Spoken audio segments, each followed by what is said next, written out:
Hello, my name is Stephen Elser. I'm an environmental life sciences PhD candidate at Arizona State University.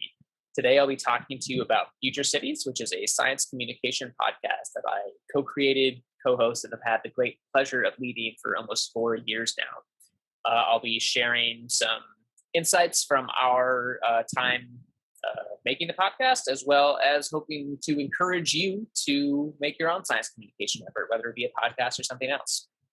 So academics have this paradigm, which you've probably heard: publish or perish. Boy, academics are really, really good at publishing. So this figure shows you the number of science and engineering publications over the last 20 or so years. And as you can see, the number of publications per year in science and engineering has more than doubled. So we are now at more than 2.5 million publications per year. That's wild. That's a huge number of journal articles. That's so much knowledge being generated, and that's awesome. Problem is that most people, most scientists even, aren't reading all of these articles. And why is that? There's a few reasons. One is that they're hard to find. So even if you have an interest in a topic, you need to know where to look in order to find reliable scientific information. And even if you know where to look, you might not be able to really understand it because of jargon and technical mumbo jumbo. And then even if you overcome those barriers, there are often paywalls, which will prevent you from accessing it unless you're willing to shell out some money. So those are some major barriers that make these articles not very accessible to everyday people. And that's a real shame because scientists are pretty well trusted among the American public. And this presents a real opportunity for scientists to take advantage of that trust and build science literacy, increase interest in science among the general population. But we just have to meet people where they are. Excuse me. And where people are, they're not reading all these articles, but they're watching YouTube, they're listening to Spotify, they're watching Netflix, and a lot of them are listening to podcasts. So why podcasting? Well, 32% of Americans say that they listen to podcasts every month. So that's millions and millions of people every month. Compare that to the number of people that are reading journal articles or the number of people that are attending academic conferences. Obviously, this is a much larger number. And 75% of those 32% say they want to learn something new. So that's millions of people that are actively wanting to learn something when they're listening to podcasts. So that creates a really, really great opportunity for scientists to use podcasting as a way to communicate their science to a large, willing to learn audience. All we have to do is put forth the effort to reach them. So Future Cities is a monthly podcast that aims to increase awareness of and catalyze action on urban resilience. It was founded in September of 2017 and is an outreach effort of the Urban Resilience to Extremes Sustainability Research Network. It's guided by 3 principles: knowledge mobilization, accessibility and inclusivity, and science communication. So this first one, knowledge mobilization, we want to share information about climate change and urban resilience issues to a broad audience. We want to make those issues known. Accessibility and inclusivity, we want to make information that we are communicating accessible. So the podcast is available wherever you get your podcasts. We also upload to YouTube. We make episodes in English and in Spanish. We try to avoid jargon where possible. So we really try to make it accessible. And also, we want to highlight a diversity of backgrounds and perspectives on the show. So that means that we deliberately seek out people of different backgrounds to be guests and hosts for the show. And then finally, science communication. We want this podcast to be a resource for early career scientists in particular to practice science communication in a real world but fairly low stakes setting. And so since September of 2017, our team has made 55 different episodes covering issues related to urban resilience, including urban ecology, biomimicry, safe to fail infrastructure, green gentrification, poetry, and more. It's been a highly collaborative effort. There have been 17 different people that have produced episodes for the show, including undergraduates, graduate students, postdocs, and 1 professor. We have had almost 100 guests on the show, including scientists, authors, architects, decision makers, community activists, designers, and more. And as I mentioned earlier, diversity and inclusion is a really driving force for us. So 47% of our episodes include BIPOC as guests and or hosts, and 73% of episodes include women.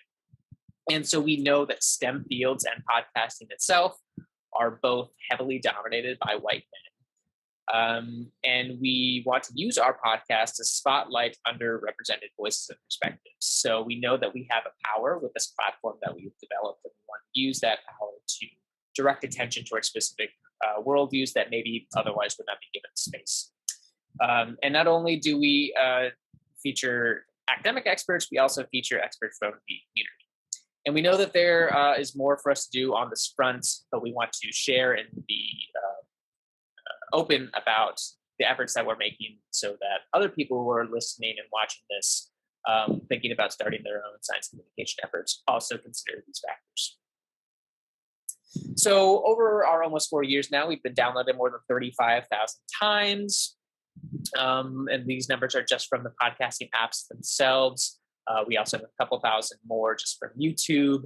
And as you can see, it didn't happen overnight. It really took 2 years of us publishing regularly in order to actually develop this core audience that has now stuck with us. And we have listeners from all over the globe. So that's really exciting. It's predominantly focused in North America and Europe, but still all over the place, which is really great. And recently we learned that actually we've popped up in the top 50 life sciences podcasts in the Apple podcast charts in the US. And we're in the top 10% of all podcasts, not just life sciences and not just in the US, all podcasts. And so I'm not sharing this information to brag. I share it because it's attainable. We are amateurs doing this in our free time. You can do it too. Okay, so now I just want to share 6 lessons that we've gained over the years in hopes that they will be useful to you. So this first one is going to be a little bit, I think, counter to what you might hear elsewhere, which is don't let concerns about production quality stop you from starting. So unless you're trying to shift careers and go into podcasting to like make a lot of money, I don't think you need to worry that much about production quality. Your podcast does not need to sound as crisp as NPR or Radiolab in order for people to listen to it, to appreciate it. Your phone has a good mic. Zoom is a perfectly acceptable way to record an interview. That's what we do all the time. So start off with fairly simple episodes with just a single guest, and then work your way up to more complex episodes and editing techniques as you learn. 2, aim for consistent episode releases. This is so important. Consistency is really key to building an audience. They need to know when they can check in and expect there to be more content. It also builds a sense of trust with your audience if you stick to the schedule that you say that you are going to. But you have to be patient. The audience won't come immediately. Stay with it even when you're barely getting any traction. As I mentioned earlier, we're a monthly podcast, typically published on the first of the month or very close to it. And over the almost 4 years of our show, we've only failed to upload an episode a month. In a particular month, I think only 4 times. And we've made up for it other months where we published more than 1 episode. So we've actually averaged 1.2 episodes a month over our lifespan. So we try to be consistent. Be proud of your work.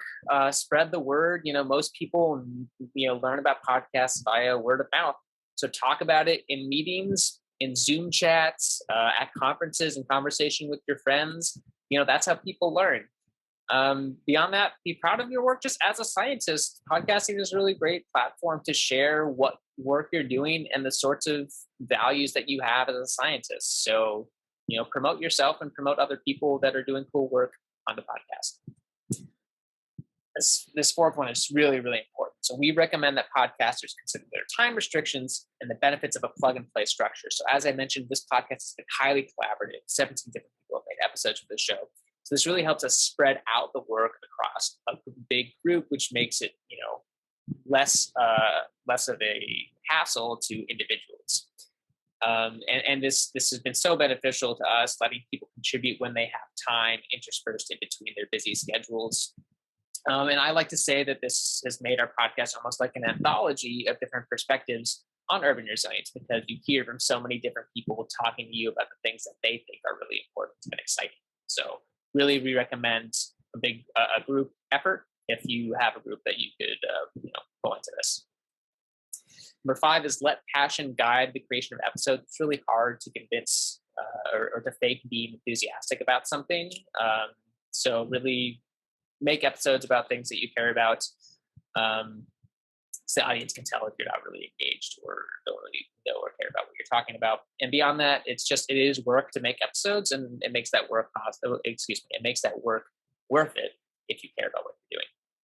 And then finally, say yes to emergent opportunities. So we've had so many great people reach out to us wanting to be on the show who we might not have otherwise thought of. And so that's been really great. It's increased the diversity of perspectives on our show. It's expanded our professional networks. So it's been really great. And then beyond that, it's an additional benefit is when you include new people, when they share their episode with their network, that means a whole new group of people is being exposed to your show. So it's really beneficial. So beyond all that, podcasting is just fun. For me, it's given this great sense of accomplishment and pride, especially when my research is moving slowly. I can point to the podcast as something that, hey, I achieved that this month. It's been really great. It also just feels good to make something that people are engaging with and consuming. It feels really good. It offers a creative outlet, which is something that I have definitely missed in grad school. It's also great for networking. As I mentioned, I've met a lot of really interesting people through the podcast that I wouldn't have otherwise met. It's a good resume and CV builder. So many jobs are looking for people that are able to effectively communicate and have communication experience, and being involved in this podcast has given me that direct experience. I can point to this and say, look at all this communication experience that I have. So really great. But don't just take it from me. I'm just one person. It's been a huge team collaborative effort, as I've mentioned. And some of my collaborators have provided some testimonials about their experience with the podcast. So I'll read those now. Robert Lloyd, doing the Future Cities podcast has been great, not only for getting important ideas and work out to the public in an accessible manner, but learning more from the researchers, activists, and artists I interview. Yowan Kim, Future Cities podcast let me share the fun parts of science and my research with people outside of my regular research group. Alicia Helmrich, Future Cities has encouraged me to examine my work and others from a different perspective and explore how it is applicable to everyday life. Robert Hobbins, Future Cities podcast provided us early career researchers with a medium to step outside of the ivory tower of academia and connect with the public on critical climate resilience issues affecting our communities. Jason Sauer, Future Cities felt like a playful and low-stakes form of research to me, where I could take input, carefully considered, or just bugbear ideas to experts and organizers, and within a short time, co-construct something worth sharing with the public. Vivian Verduzco, Future Cities podcast is one of the most significant and valuable projects I collaborated on during my postdoc for 3 reasons. 1, I gained further understanding of the content by searching for easy colloquial ways to communicate our scientific knowledge, always looking for the most significant and applicable part, which we thought would resonate better with the audience. 2, I established great partnerships and friendships that I preserve and value. And 3, I was able to communicate part of my research with family, friends, acquaintances, and members of my community in an easy and accessible way. Marissa Matzler and the Future Cities podcast team helped me move past that doubting voice inside of me that said I didn't have what it took to be a podcaster. They gave me confidence to get started, and it has been great. And it has led to great conversations and brainstorming with folks I otherwise wouldn't have had the opportunity to connect with. So yeah, get started on your science communication podcast. It's really great, but I do recognize obviously that it is a time constraint. So if you don't have time to start your own, but you're interested and you're doing work related to urban resilience, Future Cities is always looking for new collaborators to produce episodes or guests to feature on the show. So please reach out to me if you're interested. And I want to end with a haiku. I like to ask my guests that I interview on the show to summarize their research or their work in the form of a haiku. So here's this talk in a haiku. Podcast your science. It's easier than you think and rewarding too.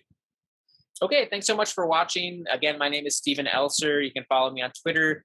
Scan this QR code to find the podcast. You can follow the Future Cities podcast on Twitter at Future Cities Pod. And like I said, this is all brought to you by the Urban Resilience to Extreme Sustainability Research Network. So please find out more about them at the website down below. And finally, I'll be defending my dissertation very soon. I have interest and expertise in climate adaptation, sustainability, urban resilience, ecology, and a lot of things related to that. And I want to work somewhere in the science policy, science communication realm. So please reach out to me and if you have any leads or just want to talk. So thank you again so much for watching. Have a great day.